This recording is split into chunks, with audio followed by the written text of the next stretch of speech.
Florida Congressman Mike Waltz joining us now. He's a member of the House Armed Services Committee and a former Green Beret commander. Congressman, thanks for being with us. Jackie. Appreciate it. Sure. So on this allegation that the FBI is hiding things with their classification, is there any legitimate reason why they would need to classify it the way they did?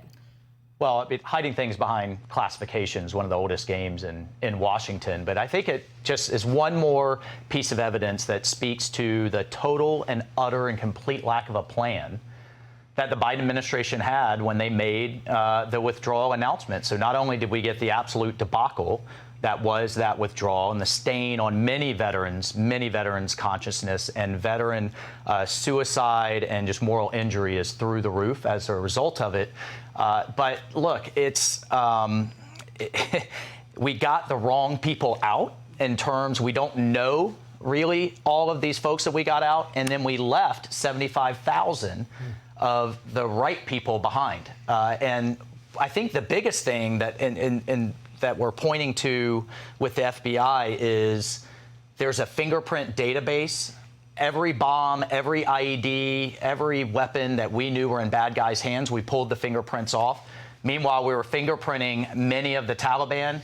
Was that compared appropriately with all of these people jumping on planes? And that seems to be what they're sitting this classification piece on. Yeah, I remember a little more than a year ago suggesting that these people might not have been vetted properly because they were just pouring onto the tarmac and getting on any plane that was leaving. And I remember getting a nasty email back from the White House. How dare you say that? And then the DHS Inspector General back on the 6th of this month said, quote, "We determined some information used to vet evacuees through U.S. government databases such as name, date of birth, identification number, and travel document data was inaccurate, incomplete, or missing. We also determined CBP, Customs and Border Protection, admitted or paroled evacuees who were not fully vetted into the United States." And what's interesting, too, is if you read the appendix to that report, which was a response from DHS, they basically ripped the Inspector General saying, you don't know what you're talking about. Yeah, right. And then, oh, by the way, though, we're not going to explain. We're going to sit it behind classification rules.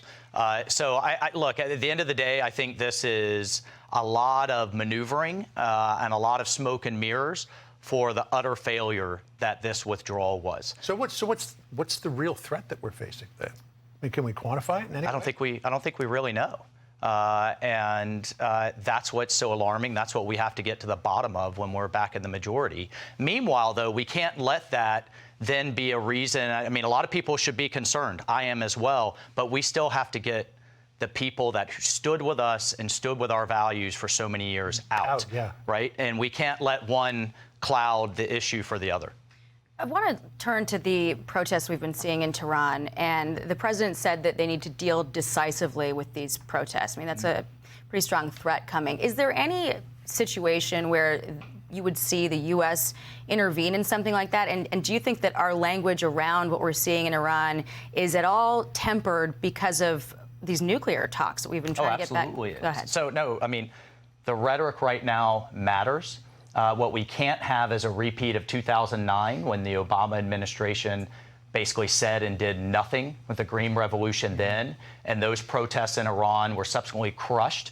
I think the administration should be incredibly loud and forceful. Where women are thriving in these societies and girls are educated, you don't have an extremist problem. And as Malala Yousafzai said, the thing the extremists fear the most is a girl with the book. But right now, I think Joe Biden has the worst human rights record of any modern American president. If you look at Afghan girls and women, what's happening to them there. If you look at Uyghur women, over 1 million in concentration camps. You look at the southern border where they're being sold into human trafficking, but then look at Cuba, where we've had 2 uprisings now, and we got zero silence from the White House. We can't have that again in Iran. Just to remind folks at home, what we're talking about here, not too long ago, 22-year-old woman Masha Amini was beaten to death in the custody of the morality police in Iran because she was not properly wearing the hijab, the headscarf.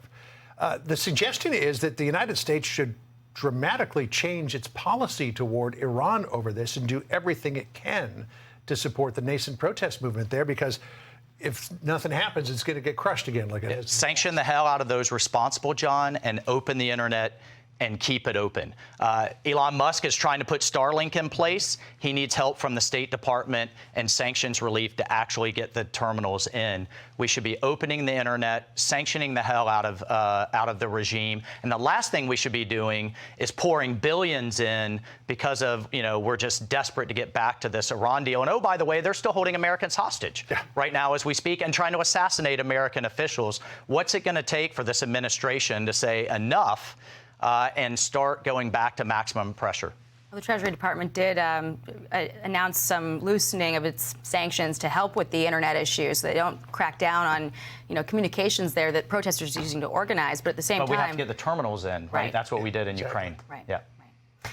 Well, we'll be watching. Michael, thank you for coming in. Appreciate it. Thanks, John. Good to see you. Subscribe to the Fox News YouTube channel to catch our nightly opens, stories that are changing the world and changing your life. From Tucker Carlson tonight.